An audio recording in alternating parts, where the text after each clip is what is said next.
आइए प्रारंभ करते हैं आज के हमारे इस सत्र को। तो सर्वप्रथम हम मंगलाचरण करेंगे।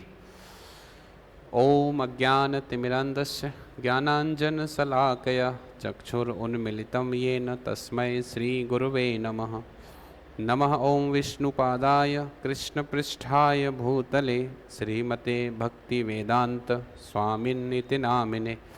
नमस्ते सारस्वते देवे गौरवाणी प्रचारिणे निर्विशेष शून्यवादी पाश्चात्य देशतारिणे। जय श्री कृष्ण चैतन्य प्रभु नित्यानंद श्री अद्वैत गदाधर श्रीवास आदि गौर भक्त वृंद। हरे कृष्ण कृष्ण कृष्ण हरे हरे, हरे राम राम राम हरे हरे। वाञ्छाकल्पतरुभ्यश्च कृपा सिन्धुभ्य एव च पतितानां पावनेभ्यो वैष्णवेभ्यो नमो नमः। हरे कृष्ण। तो आप सबका स्वागत है आज के हमारे इस सत्र में। पिछले सत्र में हम श्लोक क्रमांक 19 तक पूरा कर चुके हैं, है ना। और आज हमें जो प्रारंभ करना है वो हमारा चौथा भाग प्रारंभ करना है। मैंने आपको बताया था कि इसमें टोटल 5 भागों में बांटकर हम पहले अध्याय को पढ़ेंगे। तो जो पहला भाग है उसमें केवल एक ही श्लोक है ना, जो धृतराष्ट्र ने कहा है। दूसरे भाग की अगर हम बात करें तो उसमें 10 श्लोक आते हैं, है ना, जो श्लोक क्रमांक 2 से लेकर 11 तक है ना। तीसरा जो भाग है उसमें 8 श्लोक हैं जो आपका 11 से लेकर 19 तक है। इसी प्रकार हमारा जो चौथा भाग है उसमें भी 8 श्लोक हैं, श्लोक क्रमांक 20 से लेकर 27 तक। तो इस तरीके से हमारे पास जो चौथा भाग है उसमें 8 श्लोक हैं। पांचवा जो भाग है उसमें जो श्लोकों की संख्या है वो ज़्यादा है, क्योंकि वो 28 से लेके 46 तक सभी श्लोक फिर उसमें लिए जाएंगे। तो आइए प्रारंभ करते हैं। सबसे पहले अगर हम बात करें तो पहले भाग में हमने देखा कि धृतराष्ट्र की जो चिंता है और जो डर है उसके बारे में बात की जा रही थी। दूसरे भाग में हमने देखा कि दुर्योधन दोनों सेनाओं का वर्णन किस तरीके से करता है। तीसरे भाग में हमने देखा शंखनाद, यानी दोनों पक्षों से सभी अपने अपने शंख बजाते हैं और कौन सा पक्ष उस शंखनाद को सुनकर घबरा जाता है और कौन सा नहीं घबराता है। इसका कारण भी हमने जाना कि ऐसा क्यों है ना। आज जो चौथा भाग हम पढ़ने जा रहे हैं, सेक्शन डी, ये आपका शुरू होता है श्लोक क्रमांक 20 से 27 तक। अब इसमें क्या है, जो इस चैप्टर का नाम है सैन्य निरीक्षण, सेना का निरीक्षण करना, तो इसमें अर्जुन के द्वारा सैन्य निरीक्षण किया जाएगा, है ना। तो ये जो आपका चौथा सेक्शन है, इन 8 श्लोकों में हम क्या देखेंगे, सैन्य निरीक्षण के बारे में हम जानेंगे कि किस तरीके से अर्जुन के द्वारा सैन्य निरीक्षण किया गया। तो चलिए शुरुआत करते हैं। सबसे पहले लेते हैं श्लोक संख्या 20। अथ व्यवस्थितान् दृष्ट्वा धार्तराष्ट्रान् कपिध्वजः प्रवृते शस्त्र संपाते धनुरुद्यम्य पांडवः ऋषिकेशं तदा वाक्यम इदम आह महीपते। हिंदी अनुवाद या इसका अनुवाद क्या है, उस समय हनुमान से अंकित ध्वजा लगे रथ पर आसीन पांडुपुत्र अर्जुन अपना धनुष उठाकर तीर चलाने के लिए उद्यत हुआ।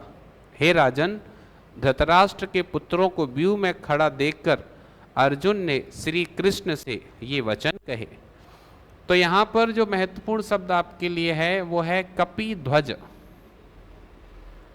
ध्वज ध्वजा जो होती होती है। अब देखो रथ में ध्वजा लगी रहती है ना, ध्वज शब्द आया है ध्वजा के लिए। कपि जो है वो वानर के लिए आया है।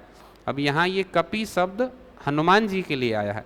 कपि ध्वज का मतलब हनुमान से अंकित ध्वजा, हनुमान से अंकित ध्वजा लगे रथ पर आसीन। अर्जुन जो है वो धनुष बाण लेकर, चूंकि शंखनाद हो चुका है, अब युद्ध शुरू होना है। अर्जुन ने धनुष बाण उठाया, तीर चलाने के लिए तैयार हुआ, पर उससे पहले अर्जुन भगवान से कुछ कहना चाहता है ना। अब आप यहां पर ये देखो कि एक तो हमने संकेत देखा कि जब शंखनाद हुआ तो उसमें पांडव अपनी विजय को लेकर आश्वस्त थे कि हम विजयी होंगे। उसका कारण था कि भगवान उनके पक्ष में थे, भगवान उनके तरफ थे, और चूंकि वो धर्म के साथ थे इसलिए भगवान उनके साथ थे। दूसरा कपिध्वज, कपिध्वज हनुमान से अंकित ध्वजा। जैसे हमें मालूम है कि हनुमान जी ने भगवान राम की मदद की थी लंका पर विजय प्राप्त करने के लिए, है ना। उन्होंने माता सीता का पता लगाया और उनकी बहुत महत्वपूर्ण भूमिका रही लंका विजय में। तो भगवान श्री कृष्ण साक्षात राम हैं और यहाँ पर हनुमान जी भी ध्वजा में हैं, यानी राम और लक्ष्मण दोनों साथ में हैं। और अर्जुन की विजय का एक संकेत ये भी है कि जहाँ हनुमान जी साथ हैं वहाँ पर विजय होना वो लगभग तय है, निश्चित है कि विजय होगी होगी, है ना। आपने सुना भी होगा, रामायण में कहते हैं कौन सो काज सकल जग माही, सो नहीं होए तात तुम पाही। इस संसार में ऐसा कौन सा कार्य है जो हनुमान जी नहीं कर सकते हैं। तो अगर हनुमान जी साथ हैं इसका मतलब विजय का ये दूसरा संकेत है, दूसरा प्रमाण है कि विजय होगी। लेकिन उससे पहले हम देख रहे हैं कि अर्जुन भगवान से कुछ कहना चाहते हैं, है ना। तो यहाँ इस श्लोक में हमने देखा ऋषिकेशम, ऋषिकेश शब्द को मैं आपको पिछले सत्र में बता चुका हूँ, है ना। बाकी और सभी जो शब्द हैं उनके अर्थ यहाँ पर दिए हुए हैं, आप जो है इनको बाद में पढ़ सकते हैं। अगला श्लोक अर्जुन उवाच, उवाच का मतलब होता है बोलना, कहना, है ना। तो अर्जुन पहली बार भगवत गीता में बोलना शुरू कर रहे हैं, है ना। अर्जुन ने क्या कहा, सेनयोर उभयोर मध्ये रथम स्थापय में अच्युत, यावत एतानि निरीक्षे अहम योद्धु कामान अवस्थितान, कैर्मया सह योद्धव्यम अस्मिन् रण समुद्यमे। तो यहाँ दो श्लोक हैं, श्लोक क्रमांक 21 और 22। अर्जुन ने कहा हे अच्युत। तो आपको जानना है कि यहाँ भगवान को एक और नाम से पुकारा गया है, अच्युत। तो पहले हम ये भी जानने की कोशिश करेंगे कि ये अच्युत है क्या, पर उससे पहले पूरा अनुवाद एक बार पढ़ लेते हैं।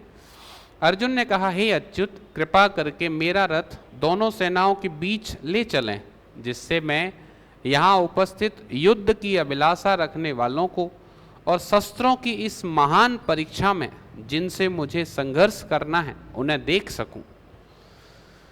तो अर्जुन ये चाहते हैं कि भगवान श्री कृष्ण जो है वो अर्जुन का रथ दोनों सेनाओं के बीच में ले चलें, जिससे अर्जुन ये देख सकें कि शस्त्रों की इस महान परीक्षा में जिनसे उनका संघर्ष होना है उनको वो एक बार देखना चाहते हैं कि उनका जो संघर्ष है वो किस किस से होना है ना, कौन से योद्धाओं से उन्हें जो है वो युद्ध करना है।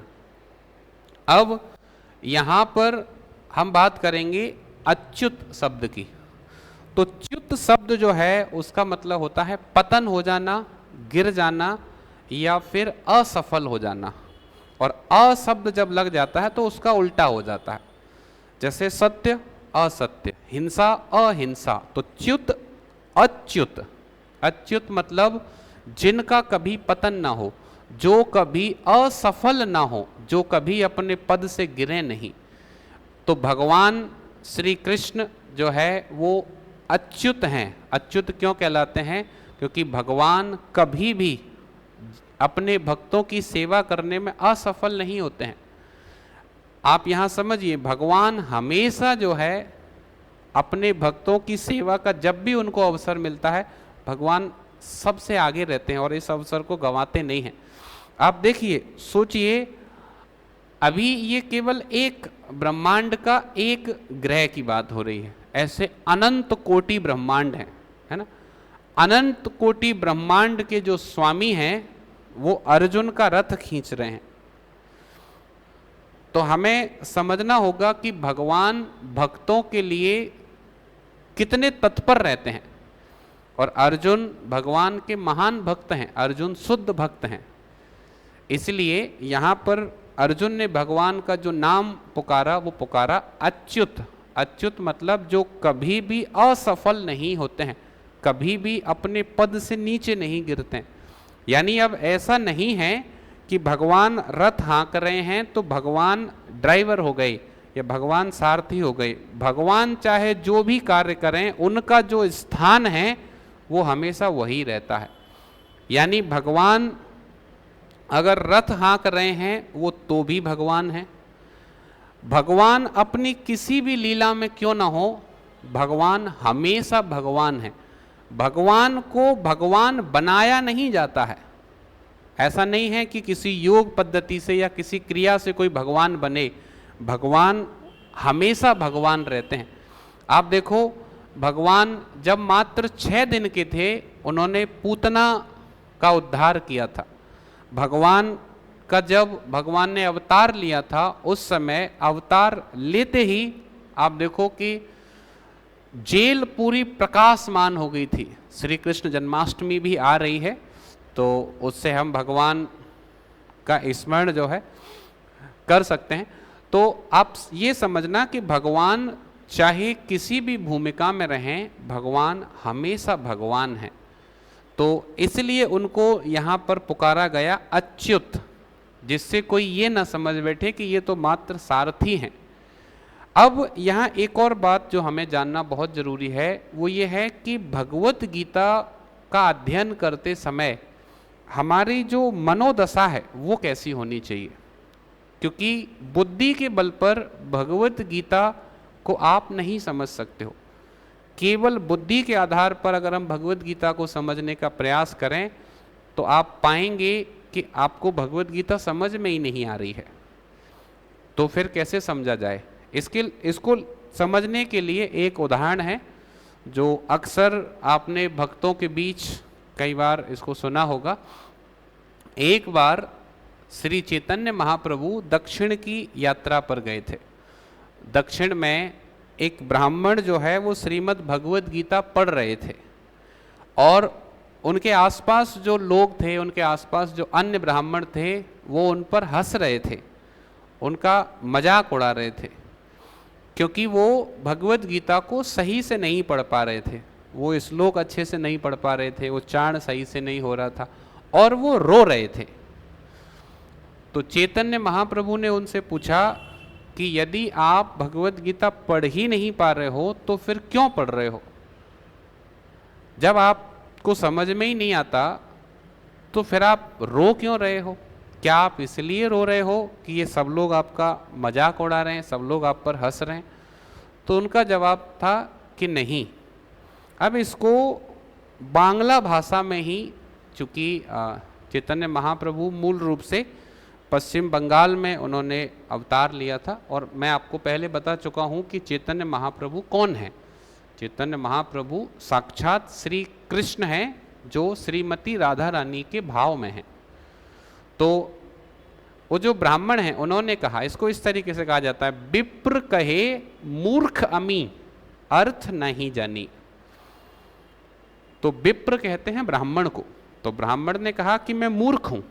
विप्र कहे मूर्ख अमी अर्थ नहीं जानी, मुझे नहीं पता कि इसका क्या अर्थ है। शुद्ध अशुद्ध गीता पढ़ी, गुरु आज्ञा मानी। लेकिन मेरे गुरु ने मुझे आदेश दिया है कि तुम्हें भगवत गीता पढ़ना है, इसलिए मेरे गुरु की आज्ञा है तो मैं भगवत गीता पढ़ रहा हूं। चैतन्य महाप्रभु ने कहा कि चलो वो सब तो ठीक है, लेकिन रो क्यों रहे हो? अगर आपको भगवत गीता समझ में ही नहीं आ रही तो रो क्यों रहे हो? तो वो कहते हैं कि जब भी मैं भगवत गीता खोलता हूं, जब भी मैं भगवत गीता पढ़ना शुरू करता हूं, तो मैं देखता हूं कि अनंत कोटि ब्रह्मांडों के नायक साक्षात पूर्ण पुरुषोत्तम भगवान सारथी बने हुए हैं। ये देखकर मेरा हृदय व्याकुल हो जाता है। मुझे लगता है कि भगवान कितने करुणामय हैं, भगवान कितने दयालु हैं, अपने भक्तों की सेवा करने के लिए किस हद तक तैयार हैं भगवान। चैतन्य महाप्रभु ने कहा कि यही भगवत गीता का सार है, यानी आपको पूरी भगवत गीता सही से समझ में आई है। और चैतन्य महाप्रभु ने उनको हृदय से लगा लिया और उनको ये अनुभव कराया कि वही साक्षात श्री कृष्ण हैं। तो हमें ये समझना होगा कि केवल बुद्धि के बल पर आप भगवत गीता को नहीं समझ सकते हो। भगवत गीता समझने के लिए हमारी मनोदशा होनी चाहिए कि पूर्ण पुरुषोत्तम भगवान श्री कृष्ण जो अच्युत हैं, यहाँ हम अच्युत शब्द को जानने का प्रयास कर रहे हैं, वो अपने भक्तों के प्रति कितने दयालु हैं। इसलिए जब हम भगवान श्री कृष्ण का प्रणाम मंत्र बोलते हैं तो सबसे पहले क्या बोलते हैं? हे कृष्ण करुणा सिंधु। करुणा जो है वो दया, सिंधु सागर समुद्र। तो भगवान कैसे हैं? करुणा के सिंधु हैं। हे कृष्ण करुणा सिंधु दीन बंधु जगतपते गोपेश गोपिका कांत राधा कांत नमोस्तुते। ये भगवान के लिए हम बोलते हैं। भगवान किसके बंधु हैं? दीन बंधु, है ना। एक बात ये भी कही जाती है कि दीनेर अधिक दया करे भगवान। भगवान दीनहीन पर अधिक दया करते हैं। पंडित कुलीन धनी बड़ा अभिमान। जो पंडित कुलीन और धनी होता है उसको बहुत अभिमान होता है कि मैं तो ये हूं, मैं तो वो हूं, तो वो भगवान की दया के पात्र नहीं बन पाते हैं। अब चैतन्य महाप्रभु ने उनको हृदय से क्यों लगाया? क्योंकि वो देख रहे थे कि ये कितने गुरुनिष्ठ हैं, अपने गुरु में कितनी निष्ठा है कि भले ही लोग हंस रहे हैं, भले ही ये इनको समझ में नहीं आ रहा है, पर गुरु की आज्ञा है इसलिए ये उसको उस कार्य को कर रहे हैं। तो हमें ये समझना होगा कि अब जब हम गुरुनिष्ठ होते हैं तो भगवान हम पे प्रसन्न होते हैं। इसलिए जब गुरु पूजा होती है तो कहा जाता है गुरु मुख पद्म वाक्य चित्ते ते करिया ऐक्य और ना करिए मन आशा। आपके गुरु के मुख से जो वचन निकलता है, गुरु मुख पद्म वाक्य चित्ते ते करिया ऐक्य, वही आपके लिए जीवन है। आप अपना पूरा जीवन अपने गुरु के जो मुख से वाक्य निकला है उसके लिए आप अपना पूरा जीवन अगर समर्पित कर देते हो तो भगवान की कृपा के पात्र बन जाते हो। इसके लिए हम श्रील प्रभुपाद के जीवन से सीख सकते हैं। श्रील प्रभुपाद के गुरु ने उन्हें आदेश दिया था कि तुम अंग्रेजी भाषा में इस श्रीमद् भगवद गीता और सनातन संस्कृति का प्रचार प्रसार करो, इस कृष्ण भावनामृत आंदोलन को आगे बढ़ाओ और पाश्चात्य जगत में जाकर प्रचार करो। तो हमने देखा कि श्रील प्रभुपाद ने अपना पूरा जीवन अपने गुरु के मुख से जो वाक्य निकला था, गुरु की जो आज्ञा थी, उसमें अपना पूरा जीवन समर्पित कर दिया। तो हमने पिछले सत्र में देखा था कि शरणागति, यहाँ हमने देखा कि गुरु निष्ठा जब होती है तो ईश्वर आपके पास खुद चल के आते हैं। जैसे चैतन्य महाप्रभु खुद पहुँचे वहाँ और ईश्वर आपको हृदय से लगाते हैं। ईश्वर आपको बहुत पसंद करते हैं, बहुत प्रेम करते हैं, क्योंकि वो देखते हैं कि ये व्यक्ति अपने गुरु के प्रति बहुत निष्ठावान हैं। और श्रीमद् भगवद गीता को अगर हमें समझना है तो हमें गुरु के माध्यम से ही इसको सीखना होगा, गुरु के माध्यम से ही इसको समझना होगा। हमें एक परंपरा जो है, नियमित जो परंपरा है, गुरु शिष्य परंपरा, उसके अंतर्गत अगर हम इस ज्ञान को लेंगे तो हमें भगवद गीता बहुत अच्छे से समझ में आएगी। अन्यथा बहुत लोग बहुत बार प्रयास कर चुके हैं पर वो आज भी भगवद गीता को ठीक से नहीं समझ पाए हैं। तो यहाँ हमने अच्युत शब्द को जानने का प्रयास किया। अच्युत शब्द का अर्थ होता है वे जो किसी भी स्थिति में अपने पद, अपने स्थान से ना गिरें, यानी वो किसी भी भूमिका में हैं तो भी उनका जो स्थान है वो वही रहता है। तो यहाँ पर अर्जुन ने भगवान से कहा कि आप जो है मेरे रथ को लेकर चलो। तो यहाँ से आगे बढ़ते हैं। अगला श्लोक संख्या 23। योत्स्य मानान अवेक्षे अहम एते अत्र समागतः धार्त राष्ट्रस्य दुर्बुद्धिर युद्धे प्रिय चिकीर्षवः। अनुवाद, मुझे उन लोगों को देखने दीजिए जो यहाँ पर धृतराष्ट्र के दुर्बुद्धि पुत्र, और ये दुर्बुद्धि पुत्र कौन है? वैसे तो सभी हैं पर उनमें प्रमुख है दुर्योधन। दुर्योधन को प्रसन्न करने की इच्छा से लड़ने के लिए आए हुए हैं। पूरा श्लोक समझ में आ रहा है कि अर्जुन भगवान से कह रहे हैं कि मेरे रथ को आप लेकर चलिए दोनों सेनाओं के बीच। मैं देखना चाहता हूं कि मुझे कौन से योद्धाओं से युद्ध करना है, और मैं ये भी देखना चाहता हूं कि धृतराष्ट्र के जो दुर्बुद्धि पुत्र हैं उनमें मुख्य रूप से दुर्योधन का साथ देने के लिए कौन कौन आया हुआ है। ठीक है, यहां तक बात समझ में आती है। संजय उवाच, अब संजय बता रहे हैं। किसको बता रहे हैं? महाराज धृतराष्ट्र को। एवं उक्तो ऋषिकेशो गुणाकेशेन भारत सेनयोर उभयोर मध्ये स्थापयित्वा रथोत्तमम्। संजय ने कहा, हे भरतवंशी, अर्जुन द्वारा इस प्रकार संबोधित किए जाने पर भगवान कृष्ण ने दोनों दलों के बीच में उस उत्तम रथ को लाकर खड़ा कर दिया। तो आप देखो, अर्जुन ने भगवान से कहा कि मेरे रथ को जो है आप दोनों सेनाओं के बीच में लेकर चलो, और भगवान जैसा उनको आदेश मिला उसके अनुसार दोनों सेनाओं के बीच में लाकर भगवान ने रथ को खड़ा कर दिया। अब यहाँ ये देखना बहुत दिलचस्प है कि भगवान ने कितनी चतुराई से रथ को कहाँ खड़ा किया। ये यहाँ हमारे लिए बहुत बड़ी सीख होने वाली है। पर उससे पहले आप देखो, यहाँ एक शब्द प्रयोग हुआ है गुणाकेश, और ये गुणाकेश शब्द आया है अर्जुन के लिए। हमें मालूम है ऋषिकेश शब्द जो है भगवान के लिए है, इंद्रियों के स्वामी। गुणाकेश का मतलब क्या होता है? तो यहां हमें समझना है, गुणाक शब्द जो है वो आता है नींद के लिए। नींद के लिए ना, और नींद शब्द की जब भी बात आती है तो हमारा मन कितना हर्षित हो जाता है। ये नींद वो है जो हम रात में तो अच्छे से लेते ही हैं, क्लास में भी लेते हैं। क्लास में बैठकर भी जब हम सोते हैं बहुत अच्छा लगता है नींद। कई लोग ये कहते हैं उनकी नींद ही पूरी नहीं होती है ना, बोला 8 घंटे 10 घंटे के बाद भी नींद पूरी नहीं होती। लेकिन ऐसा व्यक्ति जिसने नींद पर विजय प्राप्त कर ली हो,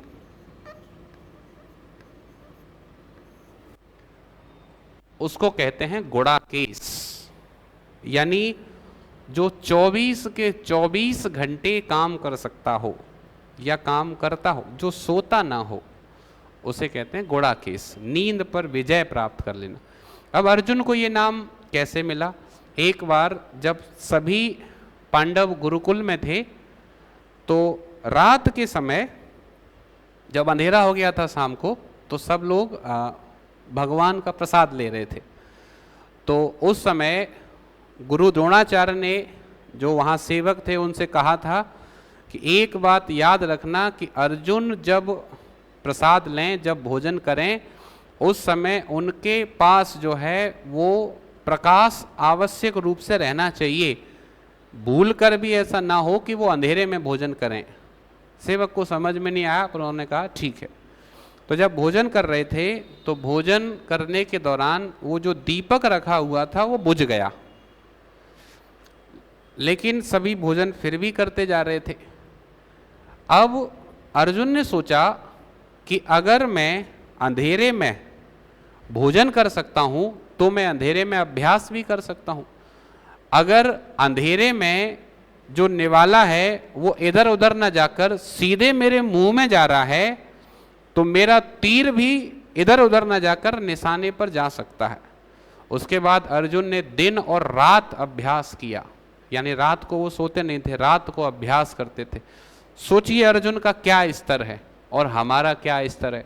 हमको पढ़ते पढ़ते नींद आ जाती है, और अर्जुन अभ्यास इस हद तक करते थे कि वो रात में भी अभ्यास करते थे, और उन्होंने नींद पर विजय प्राप्त कर ली थी। इसलिए अर्जुन को नाम दिया गया गुड़ाकेश। यहाँ गुड़ाकेश शब्द का एक और अर्थ है, गुड़ाक जो शब्द है उसका एक अर्थ जो है वो श्रील प्रभुपाद बताते हैं अज्ञान भी है, अज्ञान। तो गुड़ाकेश का मतलब जिसने अज्ञान पर विजय प्राप्त कर ली हो, जिसका अज्ञान समूल रूप से नाश हो गया हो, जिसका अज्ञान पूरी तरीके से मिट गया हो, उसको गुड़ाकेश कहते हैं। और अर्जुन चूंकि भगवान के शुद्ध भक्त हैं तो अर्जुन पूरी तरीके से ज्ञान में स्थित थे। अब कोई कह सकता अगर ज्ञान में स्थित थे तो फिर वो ये किस तरीके से आगे की जो रणनीति है, आगे की जो गतिविधि कैसे आगे बढ़ी, ये भगवान की योजना है। मैंने आपको शुरू में बताया था, जैसे हम किसी खेत में जो उर्वरक जब हम डालते हैं तो उसका उद्देश्य क्या होता है कि जो फसल है उसमें तो वृद्धि हो, लेकिन जो खरपतवार है वो मिट जाए, या फिर खरपतवार को निकाल कर फेंक देते हैं।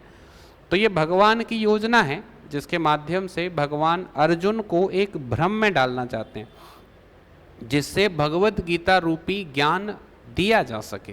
किसके लिए? मानव कल्याण के लिए। तो जैसा हमने शुरुआत में जाना था कि भगवत गीता भगवान ने अर्जुन को नहीं सुनाई थी, अर्जुन को तो माध्यम बनाया था। भगवान ने ये भगवत गीता का अमर ज्ञान, दिव्य ज्ञान संपूर्ण मानव जाति के लिए दिया है, हमारे लिए दिया है। और ये कहें कि मेरे लिए दिया है तो भी गलत नहीं है, व्यक्तिगत रूप से हम सब के लिए दिया है। अब यहाँ पर गुड़ाकेश शब्द समझ में आ गया।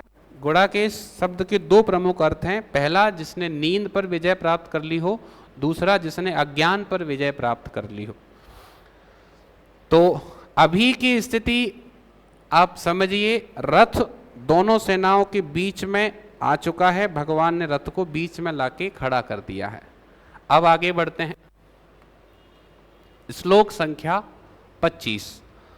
भीष्म द्रोण प्रमुखतः सर्वेषां च महीक्षिताम् उवाच पार्थ पश्येतान् समवेतान् कुरून् इति। भगवान ने कहा, भीष्म द्रोण तथा विश्व भर के अन्य समस्त राजाओं के सामने भगवान ने कहा कि हे पार्थ, यहां पर एकत्र सारे कुरुओं को देखो। आप ये समझिए कि भगवान को ये पता चल गया था कि अर्जुन के मन में असमंजस चल रहा है। अर्जुन, क्योंकि जब आप युद्ध करने आए ही हो, फिर देखना क्या चाहते हो? दोनों सेनाओं के बीच में जाके किसको देखना चाहते हो? आपको तो सब पता है पहले से ही। तो भगवान ने बातों ही बातों में क्या कहा कि इन कुरुओं को देखो, और किसके सामने खड़ा किया रथ को ले जाके? आप ध्यान देना, भीष्म और द्रोण, पितामह भीष्म और गुरु द्रोण, किसी भी व्यक्ति की जो सबसे कमजोर कड़ी होती है, सबसे कमजोर कड़ी है ना, वो ये दो हैं।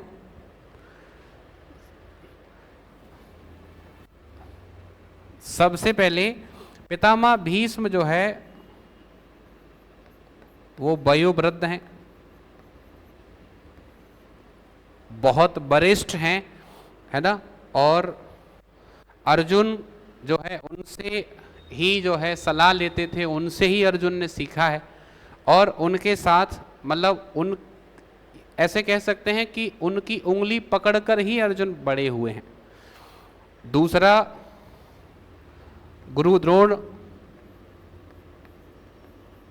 गुरुदेव हैं, इनसे ज्ञान लिया है, और ये जो है परिवार के वरिष्ठ जन हैं। तो कोई भी व्यक्ति दो जगह आके कमजोर पड़ता है।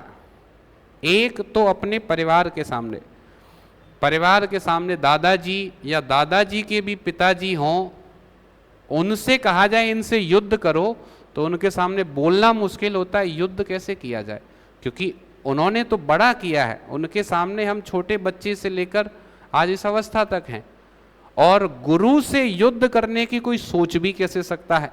युद्ध करना तो दूर की बात है, क्योंकि युद्ध करना सिखाया ही गुरु ने है।